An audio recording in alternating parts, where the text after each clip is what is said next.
हम तो खुश हैं, जहां हैं खुश हैं, मगर आप बताओ, जहां आप खुश हैं, जहां आप मुतमईन हैं, जहां आप महफूज हैं, जहां आप आराम से हैं। अरे आज ये मुल्क में क्या हो रहा है बताइए। आज अगर कुछ होता है तो आप देखते हैं 10 साल में क्या हुआ। लव जिहाद, घर वापसी, रामदारी या फिर हरामजादे, जेएसआर के नारे, mob lynching, beef ban, beef के नाम पे लिंचिंग, फिर उसका नाम, फिर उसके बाद निशाना अगर क्या तो मुसलमानों के मसाजिद, मुसलमानों के शरीयत, निशाना अगर कुछ तो क्या कि किस तरीके से निसाब को बदल ले, तारीख को मस्त कर दे, मिटा दे। अगर कुछ है तो बुलडोजर है, बुलडोजर चले जाते हैं। सीए एनआरसी है और मुसलमानों का एनकाउंटर है, जुडिशियल कस्टडी में है, पुलिस कस्टडी में है।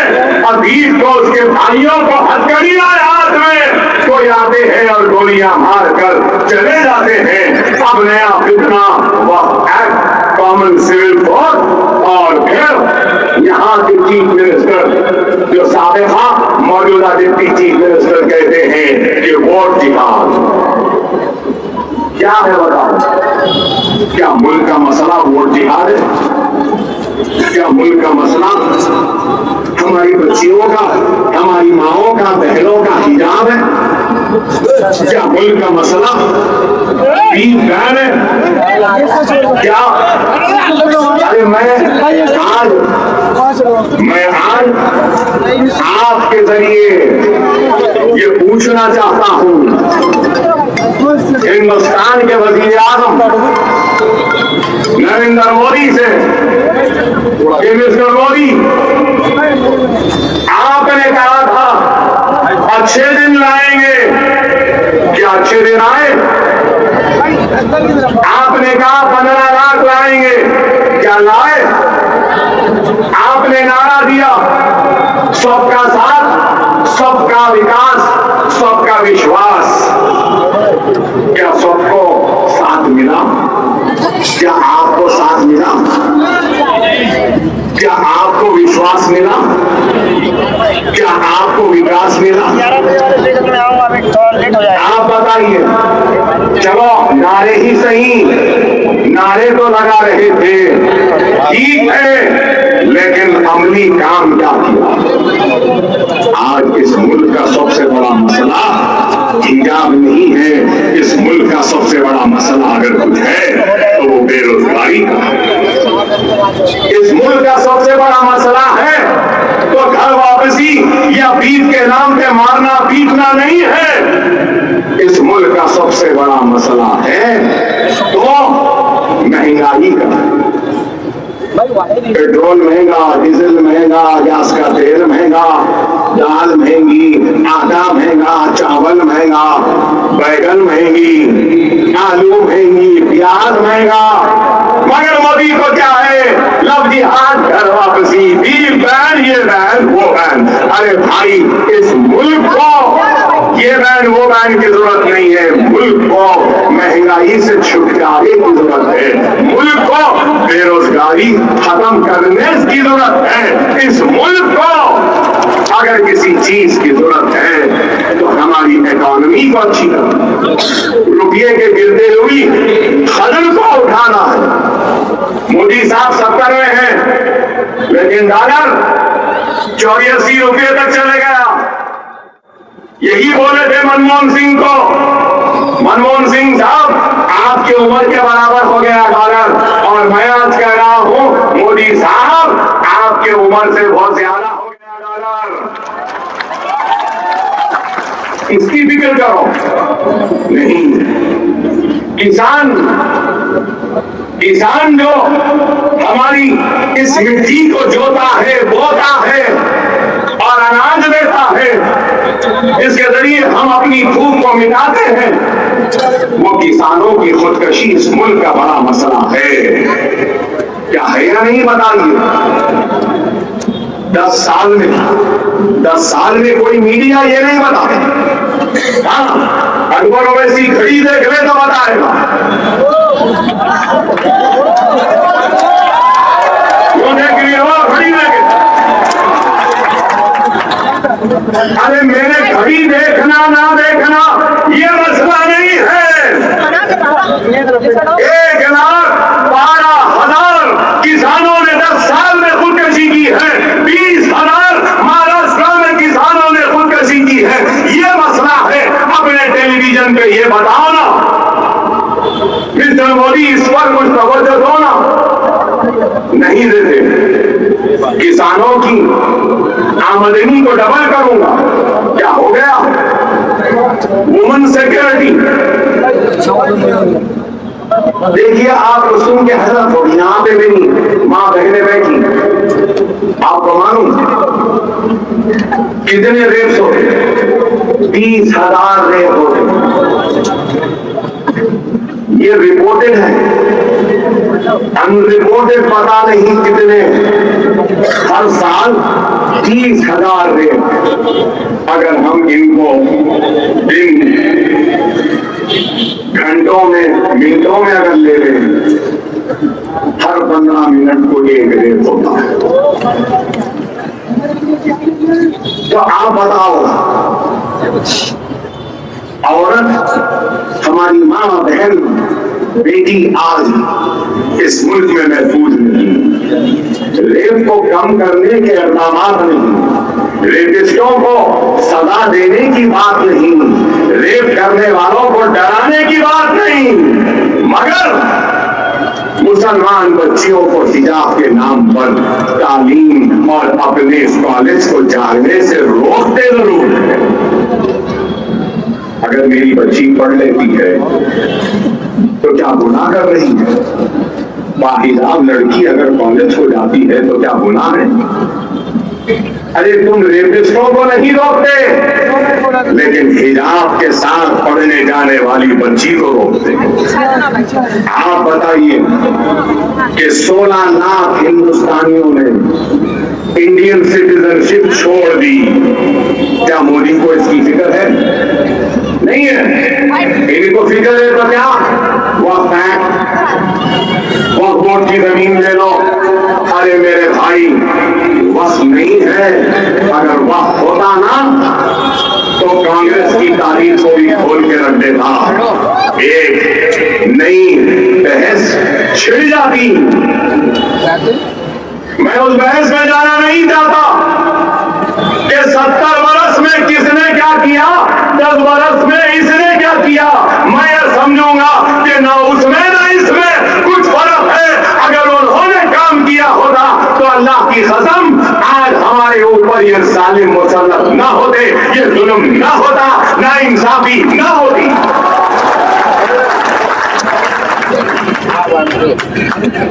अगर गुनहगार को उसके गुनाह की सजा दी जाती, जालिम को उसके जुल्म की सजा दी जाती, तो शायद आज ये जालिम हमारे ऊपर मुसल्लत न हो। अरे आप बताइए, हमको बोलते हैं, क्या बोलते हैं? पकौड़े बोलते हैं, और फिर और एक जुमला बोलते हैं ना, मुसलमान आ गया, घुसपैठिया। हाँ, घुसपैठिया, वाह, हमको घुसपैठिया कहते हैं। लेकिन मैं पूछना चाहता हूं, नीरव मोदी, मेहुल चौकसी, विजय माल्या, कितने? अरे 1 लाख 1.5 लाख करोड़ रुपया लेके ये भाग गए। क्या कर रहे? उनको भगा रहे थे। और फिर आपको मालूम, गरीब का तो कर्जा माफ नहीं होता, किसान का कर्जा माफ नहीं होता, लेकिन 10 साल में नरेंद्र मोदी ने 15 लाख बड़े बड़े बिजनेसमैनों के कर्जों को माफ किया। क्या है? क्या इसका कोई जवाब है? जवाब तो नहीं है, मगर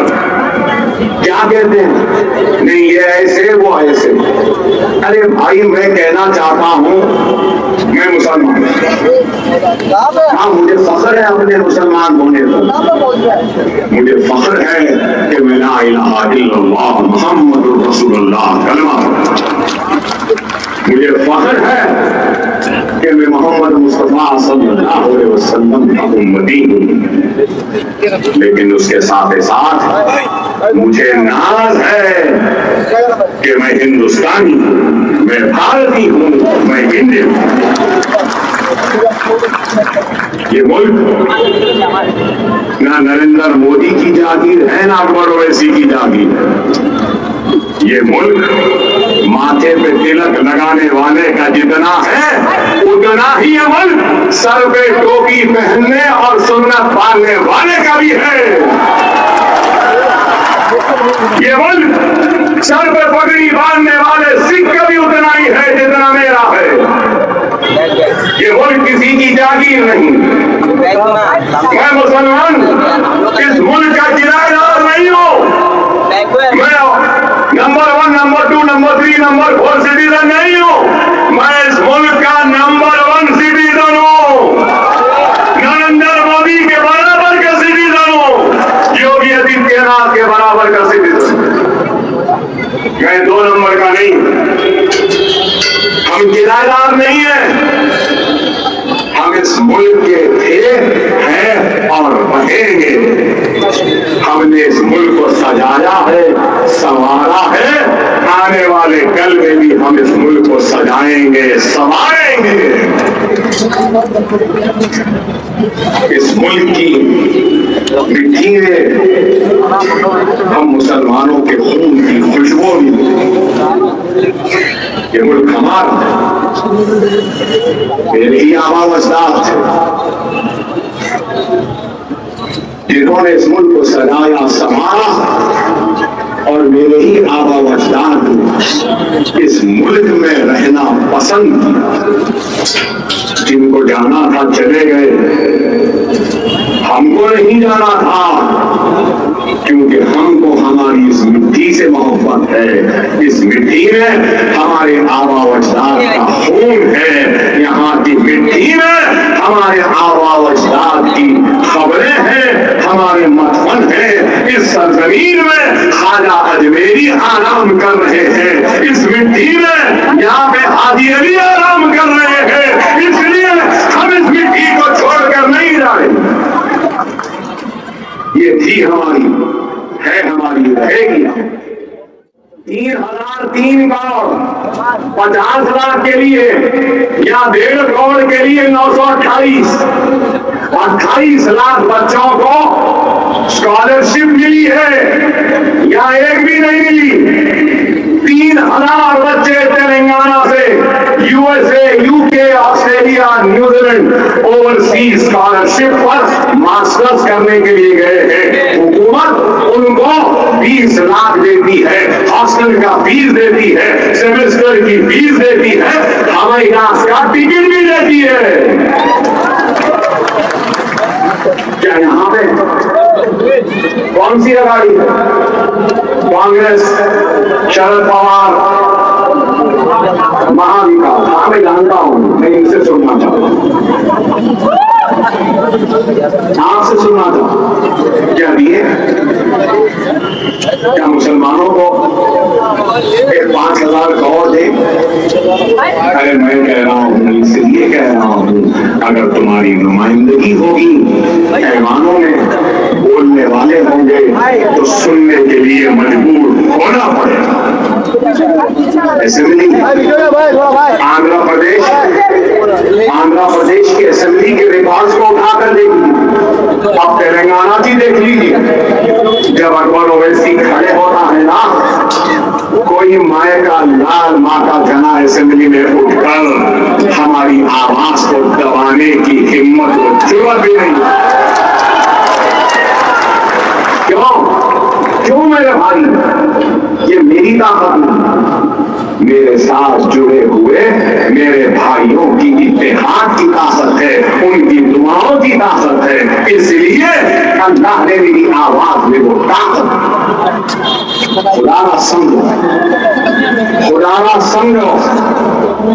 जज्बाती अंदाज की तकरीर तो मैं कर सकता हूँ, दुनिया जानती है। अकबरुद्दीन ओवैसी जब बोलने लगता है तो दुनिया हिलने लगती है, लेकिन मैं आज वैसे खिताब से परहेज कर रहा हूँ, इसलिए कि लोग कहेंगे कि फिर आके जज्बाती बात करके चला। अरे मैं जज्बात में बहाने के लिए नहीं आया हूँ। यहाँ है बहुत सारे लोग, अरे आपको सुन के हैरत होगी, हमारे पास शादी मुबारक भी एक स्कीम है, 1,16,000 हर बच्ची जो हमारी शादी होती है उसको गवर्नमेंट देती है। मालूम हमारे पास 1 लाख का लोन दिया जाता है, 1 lakh, no bank link, direct. यहाँ नहीं, मैं 6 इलेक्शन जीत चुका हूं। कितने? 6। 25 साल का था पहला इलेक्शन लड़ा, आज 50 साल के ऊपर। कैसे जीत रहा हूं? अवाम का एतमाद है, अवाम का भरोसा है, अवाम का यकीन है, और अवाम के ऊपर होने वाली हर नाइंसाफी पर आवाज उठा। आज आपको मालूम, हुकूमत से लेकर डराए हम। आपको मालूम, जैसा फैयाज भाई ने कहा कि यहाँ पे फुटबॉल की अकेडमी, खिलाने की अकादमी है। अब नया स्पोर्ट आया है पिकल बॉल, मालूम आपको नौजवानों को पिकल बॉल, वो पिकल बॉल के भी हमारे पास स्पोर्ट्स हैं। न सिर्फ स्पोर्ट्स बल्कि सुनो अल्लाह के मेरे प्यारे भाइयों, ये आपका अकबरुद्दीन ओवैसी, ये गुनहगार अकबरुद्दीन ओवैसी, जिससे लोग नफरत भी करते हैं और मेरे अपने भी नाराजगी का इजहार करते हैं कि ये अकबर ओवैसी संजीदा नहीं है, ये जज्बाती है, ये कौम को घटाएगा। अरे मैं पूछना चाहता हूँ, होशमंदों ने काम कैसा किया और ये जज्बाती ने काम किया?